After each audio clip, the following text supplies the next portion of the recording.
Alright everyone, new week, new Odyssey. What's it gonna be this time?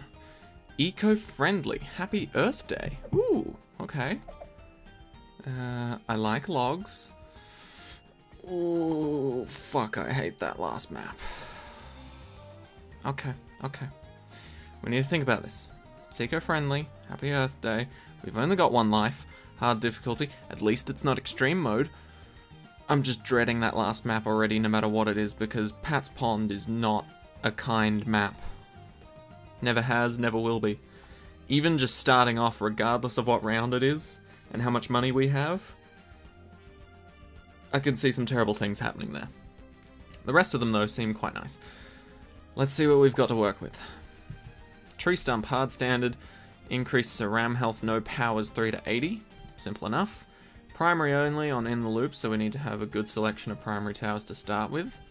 Logged, magic monkeys only. Ooh, okay. So a good combination of primary and magic monkeys. Please don't be military monkeys only. Hard standard, spring. Cool, love it. And for the love of God, don't go beyond round 60. Woo! I mean, it's magic monkeys only, which is absolute shit. Either way, because I can't think of a single magic monkey that without monkey knowledge could solo round 4 on that map. And essentially we have to find one or find a way to get more lives because this is not looking good. It looks like Pat's Pond, at least, as far as I can tell at the moment, wants you to have mana shield or pre-game prep. In fact, no, probably mana shield, because pre-game prep would ruin itself on round 3, and then round 4 would just be normal, which is the harder round. So, you probably need mana shield at least for Pat's Pond, but let's not think about that right now. Let's just jump into, what have we got? Okay, we're allowed to use pretty much everything, but we've got a primary monkey knowledge? We've got primary monkeys only and magic monkeys only on 2 separate maps. We're only allowed Oban, which is good. Love Oban, solid tower. Oh, and good, we're not even allowed military. Oh, that makes things easier, surprisingly. Last map was magic monkeys only, so I'm probably going to focus more on that than anything else. So, 2 ninjas, 2 alks, 2 wizards. Do we need a lot of druids? Probably not. Anyway, we do also need to focus on the primary monkeys only. 2 darts, 2 bombs. I mean, we've got Oban for leads, darts for camos, bombs for everything. I don't know if we really need much else, if I'm honest, for primary monkeys. Maybe attack, just in case.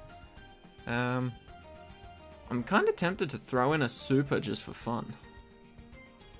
I don't know what it would be used for, but I think it could be helpful. But yeah, magic monkeys only is gonna go absolutely horribly without any sort of monkey knowledge on the last map. I think it might actually be necessary, just as a heads up.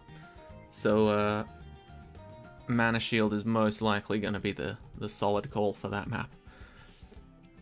At least if we can't change our lives situation. So I'm gonna probably double down on you. Now we've got 2 more. I don't really know what's best here. Maybe I will go super, just in case it does turn out to be necessary to some degree. And God, it sucks that we don't have any water towers for Pat's Pond.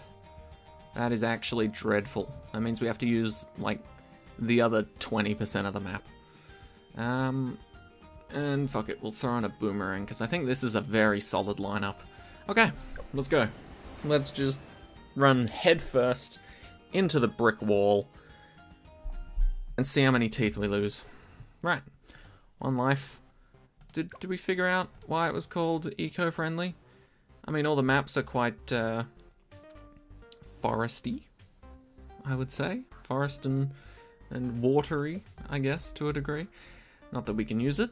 Alright, so without Oban at our fingertips, ready to rock and roll, we're probably going to do a ninja start on most of these maps.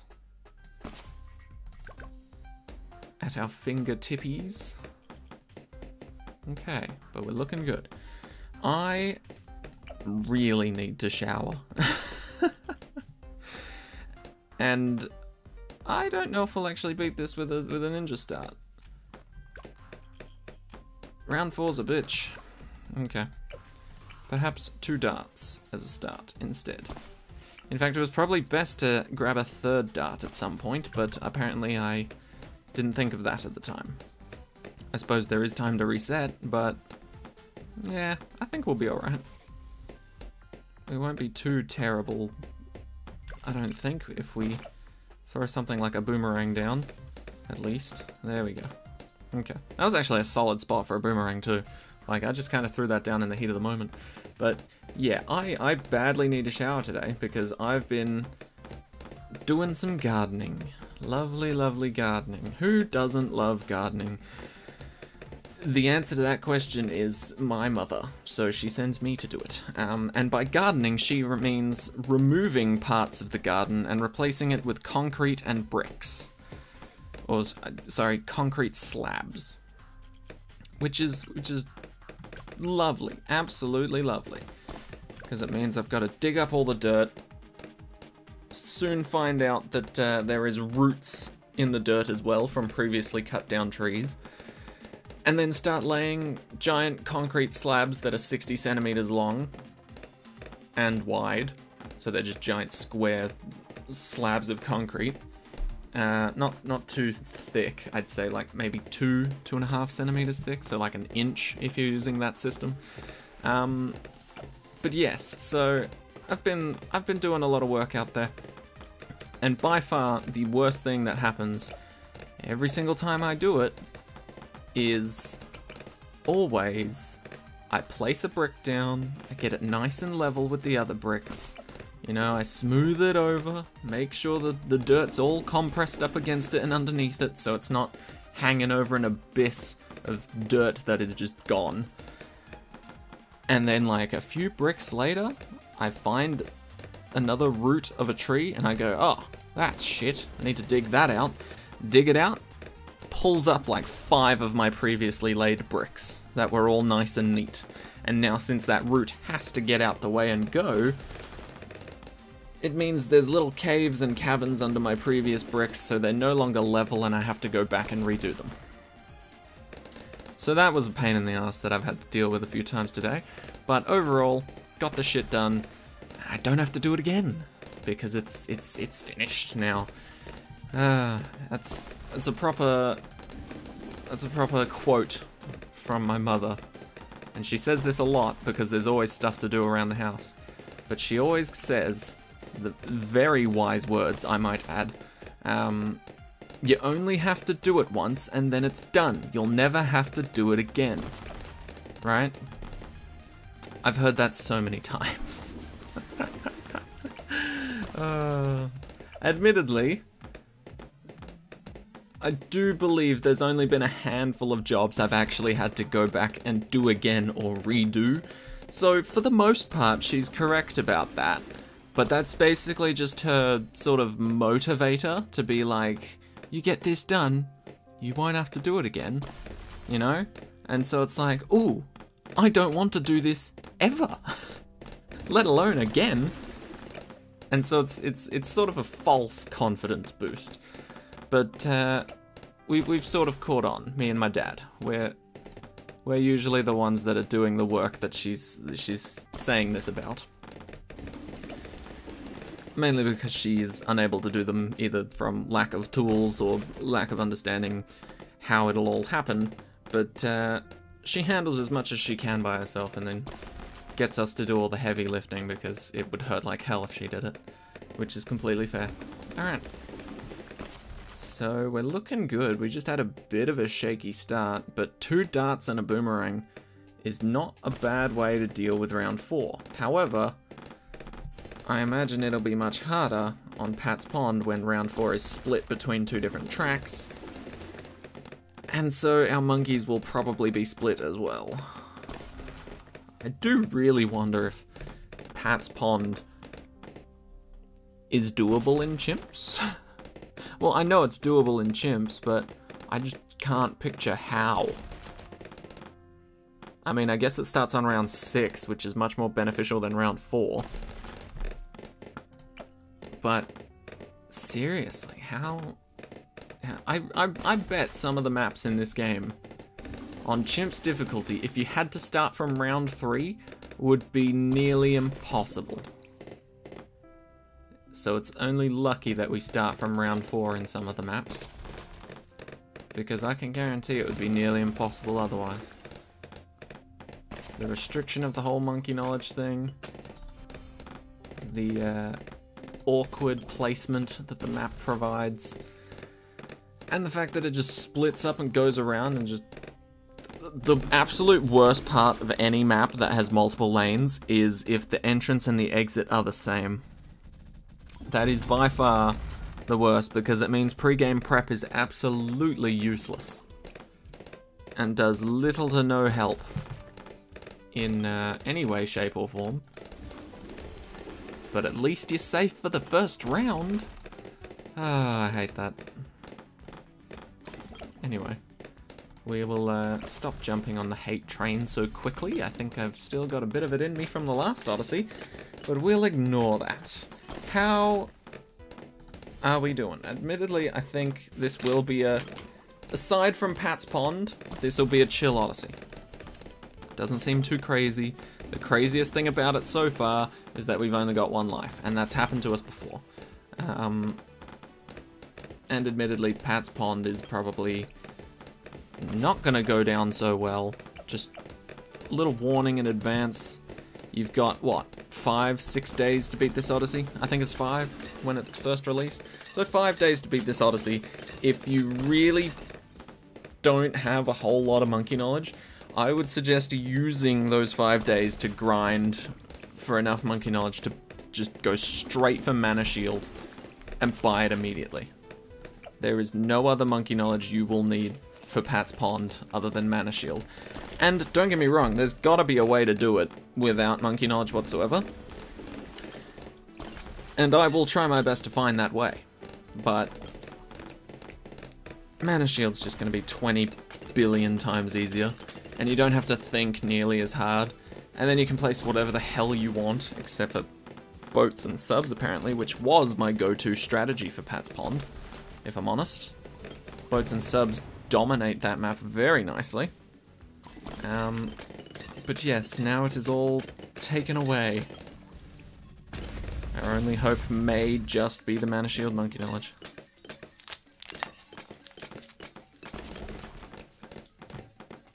I was thinking...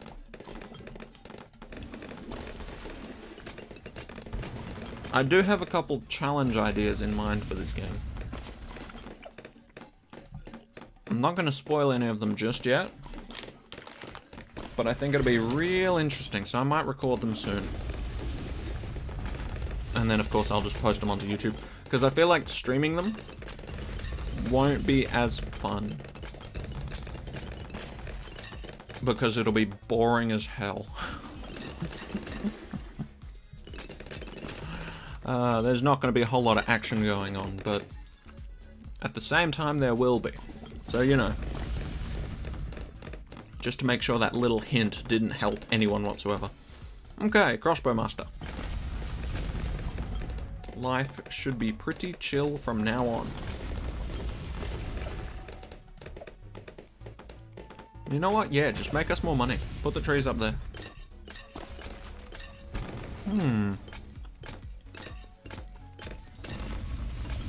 But yes, I think we'll be good.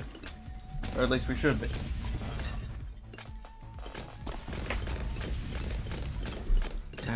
Easy for this map. The Magic Monkeys only Pat's Pond.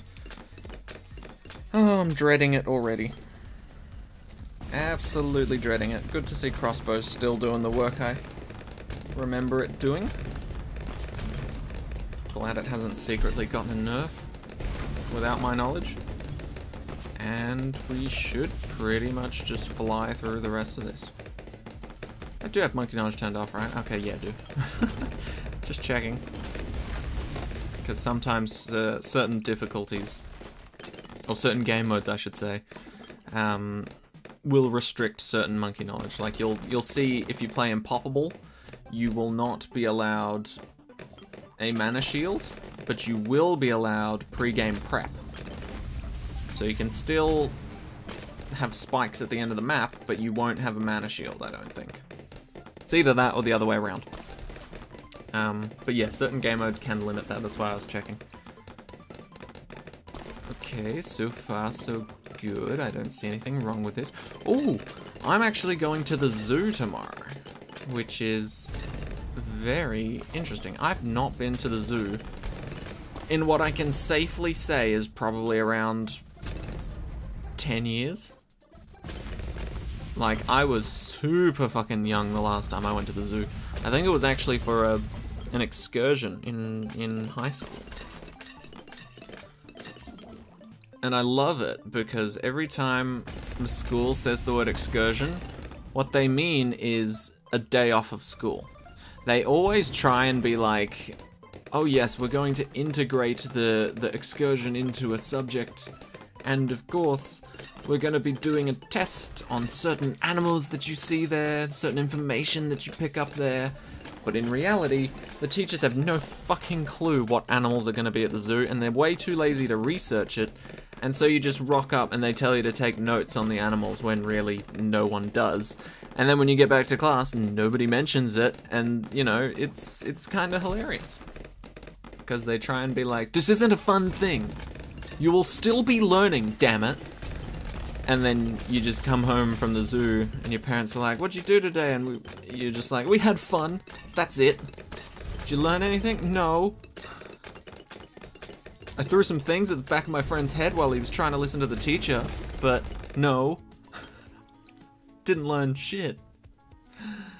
Well, at least that's been my experience with excursions. Maybe you guys have had a different experience, but I distinctly remember not learning much. Alright, and it looks like we're gonna smash this, which is brilliant. I'm just gonna give these guys a little bit more of a buff, but they really don't need it. They honestly don't need it. Attack Zone's insane without one. Crossbow Master's insane without one. Oben, can he even get a buff? Can he? Maybe he can get the Berserker Brew, but not the Stronger Stem. No, the Berserker Brew, but not the Mixture Dip. Actually, it looks like he's not getting buffed at all. Intriguing. Faster throwing. Oh, no, never mind. He can get the Stronger Stem. Maybe not. Oh, okay, he can get both. For some reason, the Alchemist was just slacking. Weird. Anyway, we're about to absolutely crush this. And then, what's the next map? I think it's something else nice. In the Loop? Is it in the Loop next? I think it might be in the Loop. I'm not gonna check that. I want to guess. See if I am correct. Wow, that buff is pretty long-reaching. But yeah, we'll put down a Super Monkey for fun. This might be one of the few times we actually get to place a Super Monkey, so we'll do it. Just for that one little statistic at the end of the game where it's like, you placed 1 Super Monkey. And then I'll be like, fuck yeah, we did. Easy. Oh, and he comes with his little bat friend. I completely forgot about that.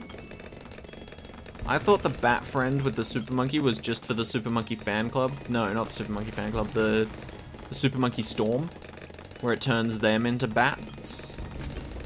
But apparently Super Monkey also gets a little pet. I love it. Alright. And I don't think we'll be getting the Dark Knight, so I will settle for nothing. Easily done. Alright. And it is in the loop. Is this called in the loop? Yeah. Hard primary monkey only. Which is fine, because we also get Oben. He's secretly every type of monkey. Including primary. Right, so I think we will have an Ultra Jug here. And then a Crossbow Master probably here.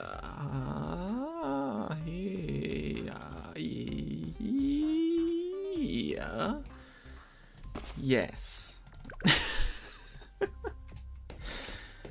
But first, a message from our sponsor, the Boomerang Monkey, who is going to go here. And he's going to throw with his other arm. And he's going to be on last. Very nice. Okay. We made it past round 4, which means we're in the clear. What a beautiful day. Out in the autumn forests with the classic Easter eggs. Apparently they'll only be around for one more day, which is, you know, quite a shame. But it's a seasonal event, so naturally they can't stay around the whole time. But we had a fun time. I didn't really participate in the event as much this time around. I think it's mainly because all the events are the same that I don't really participate in them. And that's not to criticize or to say it's necessarily a bad thing, you know. It can be good to have rinse and repeating content, because then nobody has the fear of missing out, the old FOMO. But I think they are doing it. Ninja Kiwi's doing it better than most. You know, because if you've ever played Overwatch as a free-to-play player, not the ones that would just buy loot boxes for literally only cosmetic items. Why did Overwatch make so much money off of people purchasing cosmetic items, spending thousands of dollars on the game that cost only like $50 now? I will never understand that. Unless it's a full-blown DLC, I never understand why you would spend more money on a game after you've already purchased it. Or, even worse, why you would spend money on a free game. That just baffles me. It boggles the mind. I just can't understand it. I am a free-to-play player at heart, and I always will be. Even if you have to buy a game, like, I understand purchasing a game, right? I've got BTD6. I've purchased this game. I'm not saying there's anything wrong with purchasing a game. I just don't understand why you have to purchase the game and then go, oh shit, Oben's got a premium skin that costs $20, changes nothing about gameplay whatsoever, but it looks cool, so I'm gonna buy it. That I don't understand. And admittedly, this is coming from someone that does not have a job yet. I've applied for a few. But who knows? Maybe money will absolutely change me and I'll just be like, oh, it's only $300 to buy an extra couple of crates in Fortnite? What a steal! Purchase. But yeah, for the record, I just don't get it. I think I'm gonna be free to play for life. Just out of pure spite, if anything. Actually, it's not even spite. This is my own sort of free will.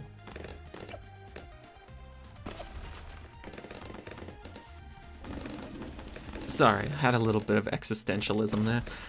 But yeah, I'm sure I've made my point. Or at least somewhat made my point. At least enough to the at least, you know what? I'm just gonna stop talking about it because I'm getting tongue-tied for no reason now. Okay, but we're looking pretty good, even with our lineup of not so great of a selection of towers, I should say. We do have some pretty great towers. But yes, even with it being primary monkeys only, I think we've got this covered pretty well. I think if we get an overdrive, the Moab's easily dead. Because usually if I'm doing any sort of game mode and I've got Oben on my team, usually you just throw out this Brambles and it means the Moab's practically dead. The only thing you have to worry about at that point is cleaning up, which can be a bit of a pain. So we're gonna hope that overdrive can show up, kick in, and obliterate this this big guy. And then from there, we'll just have to hope that our Brambles and everybody else can clean up fairly well. Which they should be able to. I mean, we're gonna get at least a glaive ricochet off of this guy, which will be quite nice. I'm sorry, like, I personally, when it comes to the boomerang monkey, I will almost always go top path. Almost always. And it's purely for the fact that it is the most satisfying path. Like, yeah, middle path shoots a lot of projectiles, and when you really up the projectile count, it's like pretty crazy to look at it and be like, whoa, that's a shitload of boomerangs. It looks like a boomerang rainbow. A boomer rainbow, as they say in Australia. As they say here, I should say. But, yeah, no, I'm sorry, this is just more aesthetically pleasing, this upgrade path. Admittedly, putting him at the back of the map doesn't really help with showing how pleasing it is, but, I'm sure you guys already know. If you don't, absolutely go into sandbox mode, get yourself a more glaives, and then just send out, like, I'd say 100 rainbow balloons. Yeah. That'd show you. That'd show you pretty well how satisfying that is. Because it won't take one pop. You know, it's not just going to be a shredding down the line. It's going to take a few throws, which is ideal. And it's almost as satisfying as the Juggernaut, actually. Because getting the Juggernaut, putting him down a straight line, and putting him on last, that's also pretty damn close. There are some really satisfying towers in this game. I wonder if anyone's made a tier list of satisfying towers, or satisfying things in BTD6. I think I could make one pretty easily. Maybe satisfying tier 5s? Ultra Jug would easily be in top. Especially on a map like Balance. I guess on a different map like this, where there's not a whole lot of enclosed spaces for it to ricochet, it's not as fun, but just look at this behemoth. Just goodbye to everything. Oh wow, that's actually insane. The little, I don't know what to call them, the little Juggernaut balls are just sort of bouncing up and down between these two bushes. That's amazing. That's a cool little interaction I had no idea about. Alright, let's get something to obliterate everything that gets past that isn't a camo balloon. Because at the moment, the only camo detection we have is 2 dart monkeys. And in fact, that is the only camo detection we will ever have. So it's important that we make use of it. And of course, Oben's shit that he can put all over the ground. That also sneakily just sort of creeps up on camos and steals them away. But overall, we're literally just relying on dart monkeys for the camo detection in this game, and I am 100% okay with that. I've signed the consent form, the dart monkeys have agreed it's probably what's best, and I mean, these camo balloons aren't exactly going anywhere anyway. They are getting what is known as destroyed. Okay. I must admit, I was quite surprised. This wasn't the other day, but it was a while ago. I actually saw on, I'm not sure what channel it was, but it was on TV, on Foxtel or something. I walked past the living room. Wow, something weird went on with my voice there. But I walked past the living room, and it's kind of an open space, so you know, you walk past the living room, you'll easily see whatever's on TV. And so I walked past the living room, glanced at the TV, glanced away, glanced back, and I was like, I sort of did a double take, and I was like, hold the fuck up. I recognized what was on TV. And I was like, that rarely happens. I don't watch a lot of TV. I watch YouTube, I watch Twitch streamers. I will barely ever see something on TV that I recognize. But this time I did. Because it was Attack on Titan. Now, I don't actually watch Attack on Titan. I watched like the first couple of episodes of it and couldn't really get into it, right? I love the idea, love the concept, full respect for the people that enjoy the anime, but I couldn't really get into it at the time. Maybe I'll give it another shot in the future. But I know enough about Attack on Titan to know a very floppy, giant, naked, baby-looking creature sprinting towards a wall you know, like 90% of the time, that is Attack on Titan. You know, you're not gonna get any marks taken off if you say that it's Attack on Titan and it turns out to be something else. No. Everybody will fully understand what you meant, and you're just like, oh yeah, I could see that. Yeah. So, I saw that, which, you know, made me do the whole double take. And my dad was just watching Attack on Titan. Now, admittedly, my dad is not of the era in which people started watching and mass-producing anime, right? So, like, he was born well before shit like Dragon Ball Z and Naruto started getting super mainstream and showing up on television shows, right? That was all still in manga form at the time, I think. I don't actually know. But, so I was pretty shocked, because my dad was just happily chilling there watching Attack on Titan. And obviously it was subbed, not dubbed. So he was just like reading along with the subtitles, and I was like, damn, maybe my dad's kind of cool and into anime and shit. Because the second I say the word animated movie or animated show or anime to my mother, she goes, oh, I won't like it. And she kind of dips around watching it. And so I figured my dad would sort of be the same way, but no, he was just chilling watching Attack on Titan.